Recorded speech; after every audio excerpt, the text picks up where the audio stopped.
Hi, this is Gingersnap. I'm Lisa Redfern, and this is a conversation in a cookie with a creative Mainer, episode 84. We are here at 317 Main. Emilia Dahlin is my creative Mainer for today, and she is a fairly well-known singer-songwriter, musician, and a teacher. And you are in the Little Roots, you're leading one of the Little Roots classes here at 317 Main. Right? Yeah, a few of them. And I just started in September, and I love it here. It's awesome. I've been a teaching artist with Maine Academy of Modern Music for several years, and have started doing just very different organizations and different opportunities as an artist. And so it's been fun. New challenges working with little ones and families. Yeah. So how, when you had your son, did that mean that sort of a lot of the touring that you were doing, did that sort of, not to put too fine a point on, no, actually, I went on tour with him. Yeah. Oh, once, how was that? When he was like, I think 7 months old, and I was keeping it going, and I'd be like pumping before I went on stage, and then afterwards, and transferring milk, and it was challenging, but we did it, and I found it to get a little bit harder as he became like 1, 2 for some reason, just not as portable. Right. Well, he's walking around, so. yeah. So I've pulled back and I've been focusing more on teaching, which has been a delight and really wonderful. Great. And I'm becoming more at peace with taking a step back from my own writing and my own creative process, which in the past has been a really challenging thing for me to do. Well, it sort of feels like this idea that everybody can do everything all of the time that they want to do, instead of, I sort of like the image of the ebb and flow of, yes, you can do everything you want to do, but maybe not all at the same time. It's just, there's a time that makes certain things easier. And I still struggle with that certain days, but I'm trying to become more comfortable with it and realize that it isn't an ebb and flow. I think earlier in my career, I would feel like if I wasn't playing or if I wasn't writing, it was dead. There was nothing there. Like, I'll never write another song again. This angst that was just not helpful, and it didn't feel good. And so maybe I'm becoming wiser in my not older age, whatever. Right. With time, that just realizing, there isn't an ebb and flow, and sometimes you need to prod a little bit. And I should mention 317. Well, actually, you'd be a better person to talk about 317 Main, but just like a quick word about. Well, you're here I know too. What it is. Yeah. So 317 Main Community Music Center is a community music center. There's a cafe. There are lessons and ensembles for pretty much people of almost any age here, which is one of the things that I really love about it. From beginner to really experienced, from little tiny kids to elders in our community, and there are concerts that 317 is offering, and they're just really ingrained in the community here. As much as this is a center, they are reaching out, and it's special. It's growing. It's really and 2 times a year, there's a songwriting intensive that we partner, that Jake Hoffman helps partner with Casco Bay High School, and I've been lucky enough to be involved in that several times, and it's just incredible to watch these kids come with, some of them with no idea what to write about or how to write a song, or that they even, this idea that they can't possibly perform in front of anyone in the end, and then after 5 days they get up and they do it, and there's this empowerment and this self-esteem, and just because there are all levels of talent and ability and confidence in that group from the high school. So that's another thing. So that's just our little plug for 317 Main, since they let us come into one of their spaces to do this Gingersnap. So I don't think you were born in Maine, were you? I was not. No, I'm from Massachusetts, far, far away. Yes. And I came here to go to the Salt Institute for documentary studies. Great. As a salty. I'm studying photography, and I think to me it kind of felt like a natural progression to continue with music after that. My music was a lot about storytelling, especially at that time. I think it still is, but it just went from visual storytelling to oral storytelling, but that just ingrained me in Maine immediately into the community and the culture and the history in really interesting ways, and I had an amazing experience. So you must have met incredible people through that too. Yeah, that I'm still in touch with, and got me out on the streets talking to folks, and so plus that was also, it was 9/11. That was my first day of SALT, and so there was also that kind of brought everybody, I think, together in a different way, and so I fell in love with Maine. Fell in love with a Mainer, and that was it. I'm not going back to Massachusetts, that's for sure. If you fall in love with Maine, that's one thing, but if you fall in love with a Mainer in Maine, then you're really not probably going anywhere. Okay, Emilia, since you're a word person, do you know your first word? And if you don't, what do you think it might have been? My first word? I don't. My first word. It may have been juice. Well, that's a good one. I haven't had that one. We haven't heard that one yet. Yeah. And there was a story of me coming, carrying big glass, the big apple juice glass bottles that we used to have. Juice. I was big into the juice. Oh, that's so cute. All right, well, my first word was cookie. It's in my baby book. These are massive. These are the vanilla berry cookie sandwich from Spoon, and that is the cafe here at 317 Main. They have all kinds of things, and it's Spoon like S-P-U-N with an umlaut over the U. Cookies almost as big as your face, and delicious and wholesome. Okay, I'm going to have a little bite. Oh. Wow! Look at that! It's coming out over the edge. Not to be eaten on television. Well, yes, yeah. I always eat them on. My sister said, "You're not going to eat the cookie on the little podcast, are you?" Yeah. Oh, yeah. Yeah. It's worth it. That's good. All right, I'm going to put that. The berry combo. It's a nice good flavor. All right. So did you have a car when you were either an adolescent or did your family have a car, or when you were a young adult, did you have a really cool car that if you could get back, you would get it back? My first car was named Elsa. It had a name. It was a Saab, a black Saab that had the sloped back, and the inside had fallen out, and I'd put cheetah fabric on the inside. And it was my first touring car, and you could sleep really comfortably in the back of those old Saabs. Wow! A hatchback, you'd put the seats down, and it was like a camper in a car. This is back when you could stop at a rest stop and sleep and feel relatively safe. My family didn't think so, but I felt okay about it. No. When I think about, oh my gosh, I left Maine and went to California one time by myself before cell phones, and stopped at rest stops to call friends and say, "Okay, I'm almost there." And my stepsons are like, "What? I mean, you didn't have a cell phone?" And I was like, "Well, that was like 25 years ago, and nobody knew where I was for weeks at a time. I mean, every once in a while, and I would stop." Anyway, enough about me. Okay. I imagine that since you're a word person, you read a lot. So are there books that you often recommend, either from things that made an impression on you as a young person, or things that you've read recently that you recommend a lot? Let's see.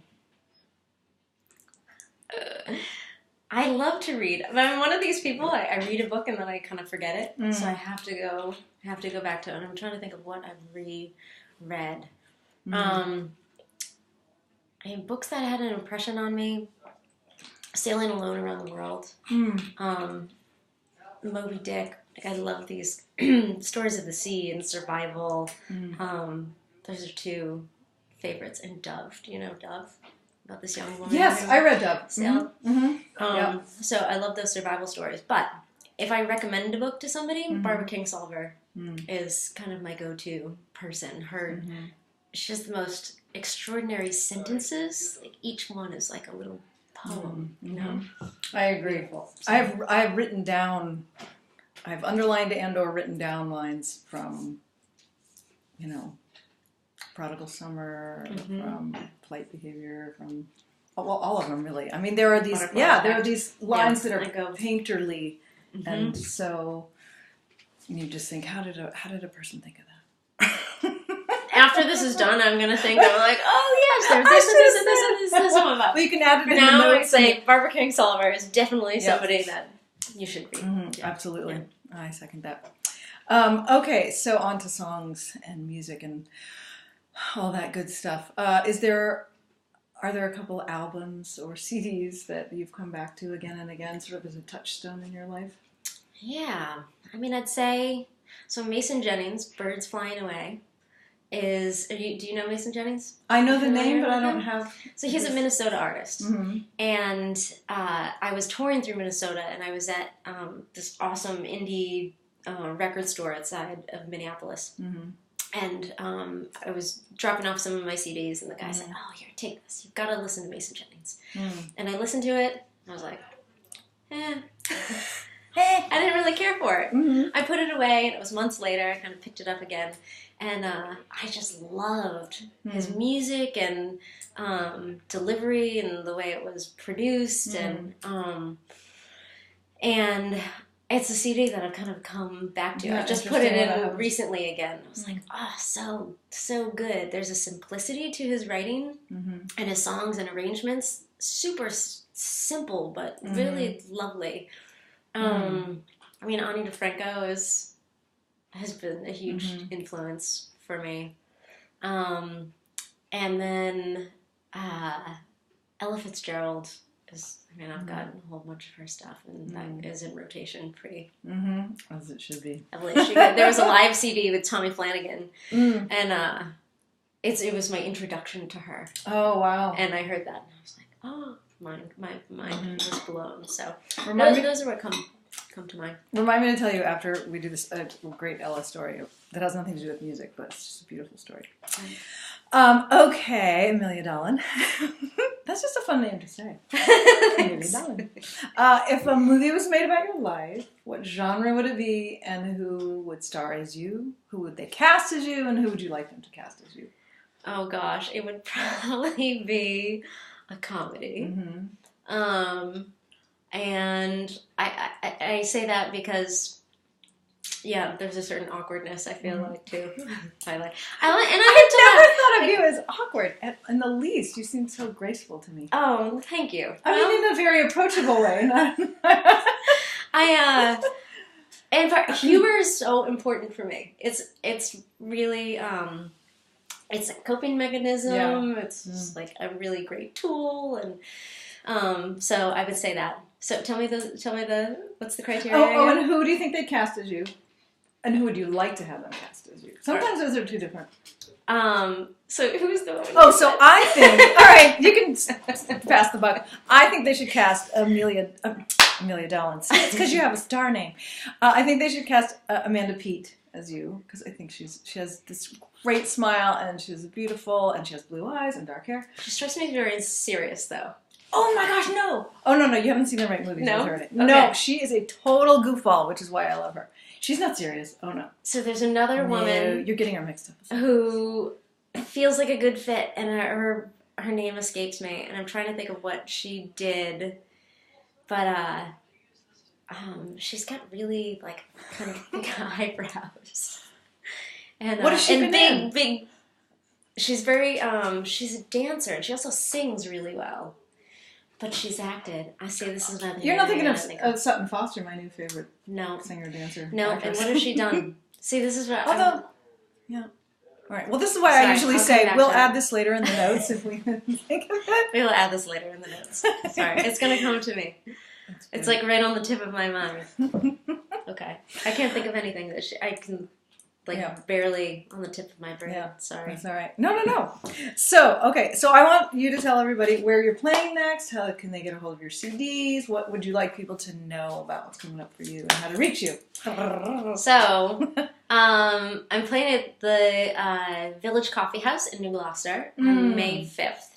which is Saturday, and it's one of my favorite. Have you played? No, I would love to. I saw the sign when you were playing there last year. I remember thinking, oh my gosh, I wish I could come tonight, but I couldn't. And then I thought I actually meant to ask you how that was. It's awesome. So I've played there several times, and it's one of my favorite rooms in the area. It's at the Congregational Church, and it's this beautiful space with this low stage, and it's not in the sanctuary. It's in kind of the meeting house next door, and it's just it's wood and it's beautiful and it sounds great, and the folks who run it, Julie and Michael Frolic, are just these fantastic folks, and they're so dedicated to it. But they bring in national acts and folks from all over the country, and some really quality acts and local acts, and the Village Store, which is right around the corner. I mean, they're not connected, but it's right around the corner. Yeah. The Village Store has wine tasting and pizza and all this great food beforehand, so you can actually go to New Gloucester and have an evening out in New Gloucester, Maine. You get the whole thing, which is awesome. That is great. So I'm really looking forward to that, and I've just decided I'm going to put out my 5th CD. Yay! Which is way long overdue. Yeah. And I've had this collection of songs that's been kind of growing and needing to be out into the world. And so I've just recently thought, okay, I'm going to do it. So I'm starting that process. I'm not going to say when it's going to be out. Good idea. Always a good idea. I'm hoping for the fall. Wow. And I'm also hoping to do a live recording. I've never really enjoyed the process of being in the studio, and it's not where the magic happens. Being live on stage and with an audience and in the moment is where I like to be. I really love live CDs. I think that's great. You really feel the energy of the experience. And you know that it just happened in that 2 hours or whatever, and there's or an hour and a half or whatever. And there are imperfections, and it's not not perfect, but it's real, and that's what records used to be. Yeah. So I'm really excited about that. Yay! Oh, I'm glad to hear that. Okay, if someone wants to get a hold of you, they can go to emiliadahlin.com. See how simple we make it. Emilia's, if you can spell my name, it's simple. Emilia is with an E, E-M-I-L-I-A, and Dahlin is D-A-H-L-I-N, and I'm on Facebook, and I'm not on Twitter, and I've just dabbled in Instagram, but I'm setting some boundaries around the social media. You can't find me everywhere, but you can find me in those 2 places. Sometimes we don't want to be found and iTunes everywhere. And Spotify. That's good. All right. Well, thank you so much for having me to be the 84th in your 84th. incredible series. That's an achievement. Thank you. It's been really, really fun. And, all right, if you need or want to know anything about me or my music, you can go to lisaredfern.com, see how simple I made that. I should tell you about a couple things coming up. On Friday night, I want to go ahead and mention that my friend Jenny Van West is doing her CD release for Happiness to Burn. It's a gorgeous CD, and there's a great band, and I get the pleasure of singing some harmony vocals on there and doing a little opening set, and it's at 7 o'clock at Mayo Street Arts. This Friday night, and I think it's probably going to sell out because she was on 207 last night, and so you gotta get on it. And there's other stuff coming up this summer. Got a really fun jazz gig at the Robin Hood Meeting House in Georgetown. So I'm looking forward to getting my red dress back on and having my hair done in a little 40s thing and doing the jazz thing again. So, and I think that's all I've got. So I'll see you in a couple of weeks. My next guest will be George Perlman. He's a ceramic artist who lives in St. George. And, all right, that's all I got. Thanks, Lisa. Yeah, thank you very much. Whoops. Do you want to sing the little This Has Been Gingersnapped with me? It just goes, this has been Gingersnap. Okay. This has been Gingersnap.